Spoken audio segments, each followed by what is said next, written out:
আমরা জানি আমাদের বইয়ে কিন্তু প দিয়ে তৈরি অনেক অনেক শব্দ আছে। চলো আজকে আমরা এই ভিডিওতে প দিয়ে তৈরি যতগুলো শব্দ আছে তাদের মধ্যে বেশ কিছু শব্দের অর্থ জেনে নিই।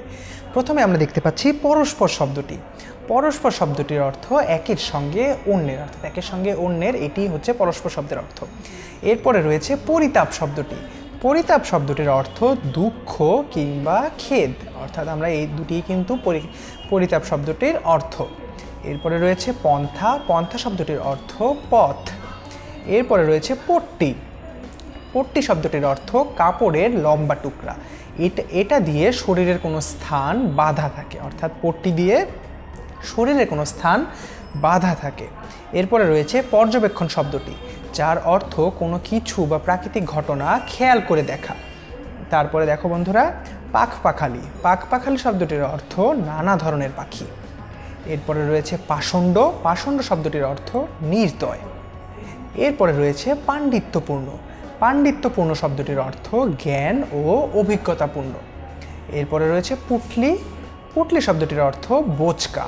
তারপরে দেখো যে শব্দটি রয়েছে তা হচ্ছে প্রাচীনতম। প্রাচীন হলো পুরাতন বা বহুকাল আগের কিছু।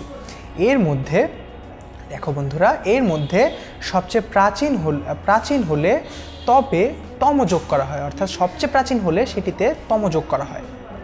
প্রান্তর শব্দটির অর্থ মাঠ কিংবা জনবসতি নেই এমন বিস্তীর্ণ স্থান। এরপরে রয়েছে প্রতিবাদী শব্দটি। প্রতিবাদী শব্দটির অর্থ যে কোনো উক্তির বিরুদ্ধে যারা আপত্তি জানায়, অর্থাৎ যে কোনো উক্তির বিরুদ্ধে যারা আপত্তি জানায় তাদেরকে আমরা প্রতিবাদী বলি। এরপরে রয়েছে প্রতিধ্বনি শব্দটি, যার অর্থ বাতাসের ধাক্কায় ধ্বনির পুনরায় ফিরে আসা, অর্থাৎ বাতাসের ধাক্কায় ধ্বনির পুনরায় ফিরে আসাকে প্রতিধ্বনি বলে। আমরা কিন্তু প্রতিধ্বনি পাহাড়ের গুহায় দেখতে পারি। আমরা যখন কোনো শব্দ করি তখন সেটি বাতাসে ধাক্কায় কিন্তু সেই ধ্বনিটি আবার পুনরায় ফিরে আসে, অর্থাৎ প্রতিধ্বনি সৃষ্টি হয়। এরপরে রয়েছে প্রবাসী শব্দটি। প্রবাসী শব্দটির অর্থ ভিন্ন দেশে যে বাস করে। এরপরে রয়েছে প্রবাহিত হওয়া। প্রবাহিত হওয়া শব্দটির অর্থ বয়ে চলা কিংবা গড়িয়ে গড়িয়ে চলা। এরপরে আমরা দেখতে পাচ্ছি প্রবেশিকা অথবা প্রবেশিকা পরীক্ষা, অর্থাৎ আজকের মাধ্যমিক স্কুল সার্টিফিকেট পরীক্ষা, অর্থাৎ আমাদের বর্তমানে যে এসএসসি পরীক্ষা রয়েছে সেটিকে প্রবেশিকা পাশ করলে কলেজে প্রবেশ করা যেত, তাই নাম হয়েছিল প্রবেশিকা। অর্থাৎ এসএসসি পরীক্ষার পূর্ণ নাম আমরা আজকে শিখলাম প্রবেশিকা।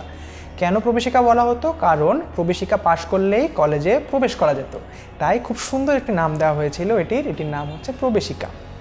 এরপরে রয়েছে প্রত্নতাত্ত্বিক। প্রত্ন শব্দের অর্থ অতি পুরাতন কিংবা প্রাচীন। এই সম্পর্কিত যে তত্ত্ব তাকে বলা হয় প্রত্নতত্ত্ব। তবে প্রাচীনকালের জিনিসপত্র, মুদ্রা, অট্টালিকা ইত্যাদি বিচার করে এবং ইতিহাস খুঁজে যা বের করা হয় বা যেভাবে বের করা হয় তাকে বলা হয় প্রত্নতাত্ত্বিক। অর্থাৎ আমরা প্রত্ন শব্দের অর্থ জানলাম প্রাচীন, এবং এই সম্পর্কিত যে তত্ত্ব তাকে বলা হয় প্রত্নতত্ত্ব। এটি কিন্তু আমরা এখানে জেনে নিলাম। এবং প্রাচীনকালের জিনিসপত্র, মুদ্রা, অট্টালিকা ইত্যাদি বিচার করে এবং ইতিহাস খুঁজে যা বের করা হয় বা যেভাবে বের করা হয় সেটিকে আমরা বলছি প্রত্নতাত্ত্বিক। অর্থাৎ বন্ধুরা, আমরা কিন্তু প দিয়ে তৈরি শব্দগুলোর অর্থ আমাদের এই ভিডিওতে জেনে নিলাম। তোমাদের যদি এই নিয়ে কোনো প্রশ্ন থাকে আমাদেরকে অবশ্যই কমেন্ট সেকশনে জানিয়ে দেবে। ধন্যবাদ বন্ধুরা।